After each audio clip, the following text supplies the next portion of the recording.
What if I told you that Gen Z is drinking less than any other generation in recent history? They're twice as likely to identify as sober curious or completely sober, and the no alcohol slash low alcohol beverage market is expected to hit $4 billion by 2028. That's in 3 years. And it's not because they're boring or antisocial. It's because they've grown up asking different questions, better questions about health, identity, and what fun really means. Hi, my name is Lakshan. I'm your host for episode 48 of Mind the Zen Gap podcast. And I'm Goldie, your co host for this episode. Lakshan and I are both ICF credentialed coaches with a shared passion for understanding generational dynamics, not just in theory, but in real people's lives. Since we coach clients across generations, we hear a lot about how people unwind, cope, and connect. And increasingly, alcohol is not the centerpiece for younger generations. Yeah. And that's what led us to this topic today. We're going to be breaking this episode down into our usual two sections. The first one being why Gen Z are actually drinking less. And the second part, which is what does this mean for our future? So, Goldie, let me start off by asking you this. When you hear about this whole Gen Z rejecting alcohol thing, do you look at it as a form of rebellion, like the typical younger generations are known for? Or is it like more so a responsibility thing? I think I don't want to tag them as one or the other, if I'm honest. I would say it's a combination of being rebellious because that's synonymous to their age bracket. I mean, you can't not be rebellious at the age of 16 or 17, though it comes with a cultural shift which is being experienced, I think, for the large part, given the choices they have now in life when it comes to fun. And I think there's also this big piece on social media presence, which I think plays a huge impact on the choices they make. And obviously, no prizes for guessing. I think alcohol is something that you engage in, and if you don't do it responsibly, you know what's going to happen, which can then lead to, consequences. And unfortunately for them, everything they do is captured on video or camera. So there's a lot there, obviously, but I think for the most part, it's to do with, wanting to still be rebellious, but choosing other things, which we could come to later. And the reason for that is to just, be a little more responsible for how they are seen the next day. I think when I see my youth, the next day was never a question because nobody even saw you in the moment. But today, that you have to think about the now and the tomorrow before making a choice.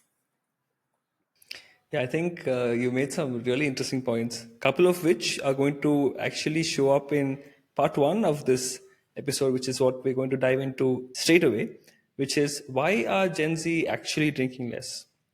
So there is this whole cultural context for us to look into, right? There are a few reasons for this. The first one, of course, is the health, wellness, awareness thing. We live in a time where there's so much of information, and there is a lot of social media content and influencers who've started to adopt this whole um, self-help, personal development outlook to life, and they're looking at how can I be a better human being, better version of myself, and health seems to be at the very forefront of it. So a lot of this information is coming from people that they're looking up to. So it's a positive influence by and large, right? And for the first time in history, like public health bodies are saying that there's no safe level of drinking any form of alcohol, right? Alcohol is officially a carcinogen, has been for a while, but it's recognized a lot more so today. And Gen Z, the most health literate generation yet, is definitely listening. So that's reason number one. The second one, of course, is something that Gen Z are synonymous with, which is mental health. For a generation that is raised on therapy, self awareness, and wellness culture, alcohol is something that they are very much aware of, that it ruins your sleep, it kills your mood, and it messes with your levels of anxiety. So if you're investing in emotional clarity and your emotional and mental health, why would you add fuel to the fire by adding alcohol to it? The third one, of course, is a fairly straightforward one, which is cost. Alcohol is expensive. I think nobody is going to deny that. And inflation, cost of living is really taking a toll on people's ability to purchase and consume alcohol. And for quite a few people, it doesn't really fit into their value system at the moment.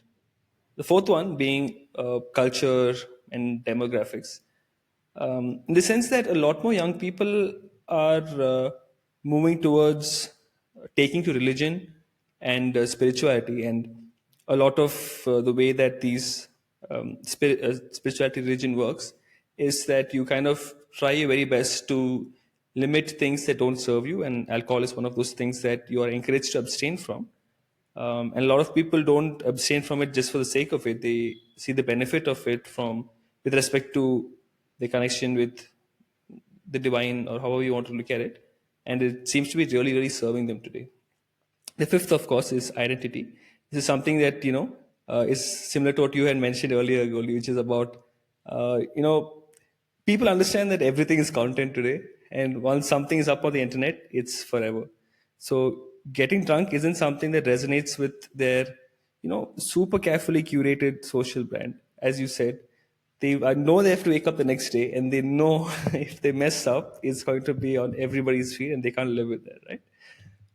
That being said, there is also another reason that people are moving away from alcohol. It is because they have found substitutes in the form of recreational drugs, cannabis, marijuana, all of these different things, and they seem to be kind of compensating for what alcohol used to do. Still does, but a lot more so used to in the case of Gen Z. So here's my question, Goldie. When you look at this list of reasons, right, from health to religion to social media and identity and all this stuff, um, are they just rejecting alcohol, or is it more so that they're defining what fun means to them moving forward today? I think we have to understand what the term fun means to different people, firstly. Uh, fun can be spending time with yourself and no other company. But fun is more, on a societal level, it's also referred to as a social connection, you know. And what adds to the fun is, I think, what we're coming to here. So what may have been the primary ingredient of fun, years back, could have been alcohol, whether it's let's all pitch in and get beer and share the cost of, how much ever alcohol is needed for that party at home. Or when you go out, you have to factor in the cost of buying a drink because it forms a part of the fun factor. Now, as you rightly said, it's become more expensive. There's no doubt about this. I obviously live in a country where it's still fairly low cost to drink. And I think I come from a culture where alcohol was never seen as something that was sort of a component that added to the fun. It was just a given. So it's still a given. It's on every home lunch table on a Sunday. So it's not something that I can even compare to. It's a whole other conversation, alcohol in Spain. Having said that, you asked me what Gen Z are defining as fun, right? I think for them, they've become more creative in so many ways because the world has made so the world has grown to give them so many other choices that perhaps were not available before. So let's take travel, for instance. You can travel even for a day to somewhere fun at a very low cost because transport has become much better. Because they're not going to be drinking, there could always be someone who can just pick up a car, rent it, and go somewhere. There are these apps where you can actually carpool and you get picked up and you can be in a certain city in a number of hours because you're carpooling with somebody. So their idea of fun has become more widespread, and this does not necessarily involve as much alcohol. So I think on a barometer, I would say it's not that alcohol has disappeared. It's still there, but it's just another little factor that comes in if it has to be there. It's not the all and everything of them having fun. And, the famous coffee raves that are coming up now as well, which is something that's become really popular both in Europe, and I know that it's become a big thing in the larger cities of India as well, where young people are meeting to just drink a lot of coffee, and that's something that is constituted as fun for them. Running clubs, they've become a large part of a lot of people's lives. Again, it's a healthy engagement which leads you to connect with people. So this, I think, the way to get to be with people is what Gen Z is focusing on more, rather than what do I have to consume in order to let go? Because it's not that easy to meet people anymore. You could be online and not have any friends. But they're trying to revive this idea of let's meet up in person, and so all these different things are coming up as a consequence. The markets are catering for it, whether it's a club or travel becoming much more accessible, or even a coffee rave, as I mentioned. Yeah. Like as we were speaking, I think what is coming up in a way, what's emerging rather, is the fact that this is how things seem to be moving forward in the future. I don't think people are going to really revert back to drinking alcohol the way they used to. I think there's a serious cultural shift, and I think that's what we're going to be talking about in part two of this episode, which is what this whole Gen Z not drinking much means for the future, right? Mm. So far, we talked about what are the reasons for Gen Z not drinking as much, but what does it mean for the future? So first of all, like nightlife and socializing are evolving, as Goldie you said. This thing about running clubs or any form of clubs, regular nightclubs and bars and weddings and all of these social functions and events aren't going anywhere. They're here to stay, right? But the centerpiece is not going to be alcohol always. I think we're moving away from that. There are these sober bars, mocktail menus, and dry events that are gaining traction, coffee raves. I think the next decade could be about nightlife being redefined around connection, vibe, music, and not really drinks. Second, of course, is the fact that brands and businesses are shifting. They understand that, okay, if Gen Z aren't drinking your typical alcohol, we have to do something about it and maintain that market share. So they are investing very heavily into these non-alcoholic mocktails and beers and Yeah. drinks of that nature. And I genuinely think it's working because when I look at certain drinks and I see that it says no alcohol, I'm curious to try it out and say, hey, what actually is this about now? Like at least that curiosity factor is something that it raises. It gets people to feel intrigued and want to at least try it out. The ones who like it and stick. The ones who don't, this move ahead. And there's also this statistic which says that by 2028, the U.S. no alcohol market alone is expected to hit about $4-5 billion. Um, and for the first time arguably ever, being alcohol free is a growth driver and not a niche. And third thing, of course, is mental health is going to reshape the rituals that we inherit. If alcohol was once what it means to be an adult, I think Gen Z are swapping that out for other kind of, say, indicators of what maturity is. Clarity, alignment, wellness, responsibility, even sustainability is another important thing for them, right? Future generations may look back at heavy drinking the way we currently look at smoking, something that we put up with until we understood no, this is not good for us. Yeah. Then, of course, in the context of India, uh, as you were saying, Goldie, that the major bigger cities are taking to these kind of very interesting approaches to alcohol alternatives, right? Uh, Bangalore, Mumbai, and all are seeing these mocktail brands, alcohol-free beers. I know it because I see it. Uh, Yeah. and with Gen Z very openly discussing therapy, anxiety, and all of this stuff, this whole "Arey yaar, ek drink to lo," just have one Mm. drink. I think people are kind of, it doesn't work the same way it used to anymore. I think No. the future of what Indian events, parties will look like would be just, like some juice or something like that, in a bar, and not so much the alcohol aspect of it.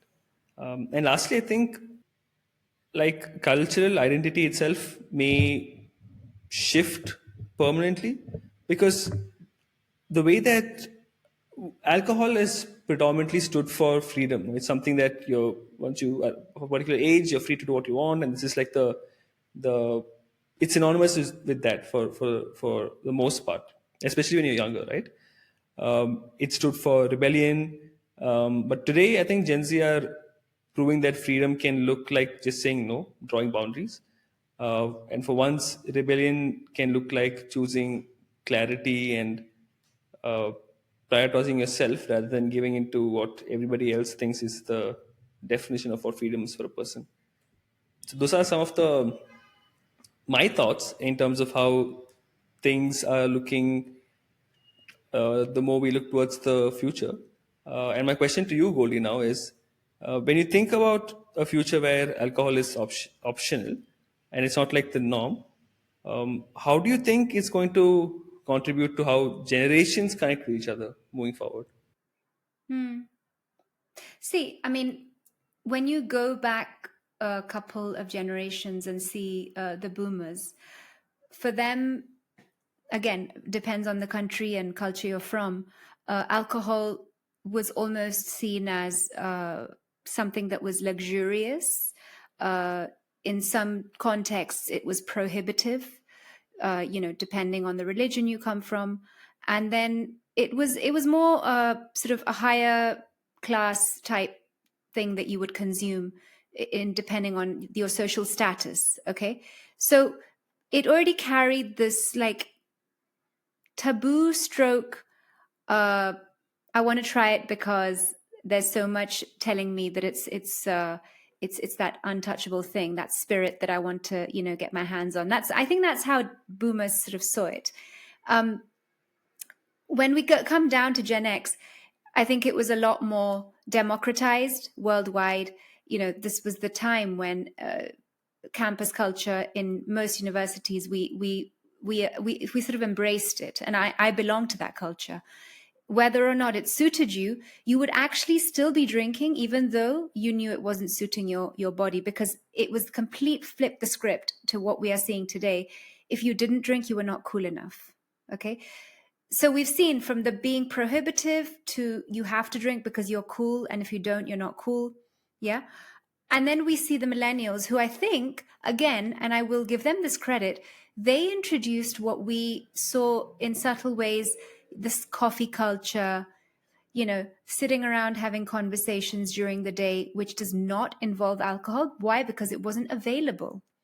You never went to a coffee shop till today. You don't go to a coffee shop and ask for an alcoholic beverage. You will ask for coffee, tea, juice, as you said, or anything non-alcoholic. And they started this trend, I think, the millennials. Now, whether or not that continued and gave them a good name or not, it doesn't matter, but it has rippled into Gen Z giving that thought of, okay, so what are we doing with ourselves? Now, in terms of generations, now we go back, say you're a Gen X in 2025, like me. Alcohol is not the all and end of me, because I know it's just not going to suit me. I'll have my drink on the weekend, and because I enjoy it, I genuinely enjoy my glass of wine. But I also know that if I have more than, say, two, I'm not going to feel good the next day. So I'm on the same page as a Gen Z, yeah, generationally speaking. I think millennials are there too, because they're young parents now. They've got these responsibilities to sort of look after themselves, and they're thinking about the future as well. And the boomers, I think, who are maybe the only sort of, if there are any heavy drinkers left, they are unfortunately seeing the repercussions of alcohol, which in their health. So we have high BP, we've got diabetes, we've got heart conditions, which are not best friends with alcohol, clearly. So they've had to sort of reject that piece as well, as much as they'd still want to continue their drinking. So I think across the board, we are seeing a narrative, a rhetoric that's saying no to alcohol. Not a hard no, but in different frequencies. There's there's a sombering, I think, happening. And what Gen Z is actually doing is, I think that, as you said at the very beginning of the episode, they have a very different set of values that they hold on to. And I think if I were to sort of label those values, I would say three things. One is they want to be shareable. So when I mean by shareable, they want to share with the world what they are doing. So that means whether it's on social media, whether they're a YouTuber, or whether it's just posting on the family chat. And that does not involve looking drunk or having excessive amounts of alcohol in your system. So it doesn't tie well with that value, alcohol. Okay. The next thing I think they really value is balance. Again, tied in with mental health, tied in with their physical, feelings of how they're feeling. And again, alcohol doesn't blend well with that. So the way they want to feel the next day, like I said earlier in the conversation, plays heavily on their choices, And if you see that, there's already two values that are just anti-alcohol, aren't they? And the last one, I think the most important one, is inclusivity. They are the most inclusive generation that we have currently. So they know that their, non-alcohol drinking friends, whether it's for religious reasons or whatever other reason, or even health, let's not forget that alcohol is something people are they are allergic to as well. I know some young people who have detected that they have an allergy to alcohol. Now, the minute you see people who have who are in a minority, that makes the Gen Z feel even more inclusive towards the minorities. So again, all these three values that I've mentioned, and I could be wrong, but that's what's coming up for me, is all driving them to, again, I don't want to say reject, but just not make it the centerpiece of their choices, using your words, Lakshan. Yeah. Like this inclusivity piece that you mentioned at the very end, I did not consider that at all. That the idea of a person being allergic to alcohol. I mean, people have all sorts of allergies, right? It just didn't occur to me until you mentioned it. It's like people who have allergies to chocolates, kind of unfortunate is how I would look Yeah, at it. right. It's like that, no? Yeah. I mean, you have gluten-free beer for a reason, right? Because it's gluten. And if a beer can have gluten, there could be other components in the alcohol that don't suit a person. And unfortunately, I think allergies are on a rise, not necessarily because of the alcohol, but just in general, right? So people are just being a lot more careful. And if you've got companies like Tanqueray making 0.0% gin, which was unheard of, even up to, I would say, 5 to 10 years ago. That's clearly a sign, as you said, that contributes to this, what is it, $4 billion by 2028. So yeah, correct. And I think let's just look at the focus of the main big event in India, which is a wedding, right? So if you go to, say, a Punjabi or a Sindhi wedding where alcohol has become kind of the centerpiece for a long time, it's no longer that. It's there, but you have this huge array and there's full menus printed out just for non-alcoholic beverages, which I've seen myself having attended, a very recent wedding in my own family. So you're right. There is so much else to try, and it piques your curiosity. Even as a drinker, you might think, oh, let me see what this is all about. Not to mention the amount of sugar they probably put into that same non-alcoholic drink. But you know that it comes at a price of whether you're going to have the alcohol or the sugar, True. They both have the sugar. Yeah, it's true. It's what the lesser of two evils, I suppose. Yes. Yeah, Yeah. I think it's a good place to end this episode, Goldie. So, with all of that being said, we've come to the end of episode 48 of Mind the Gen Gap podcast. I've been your host, Lakshan. And I've been your co-host, Goldie. Thank you so much for listening, watching, and tuning in all the way to the very end. Muchas gracias. See you in the next one. Hasta pronto. Bye.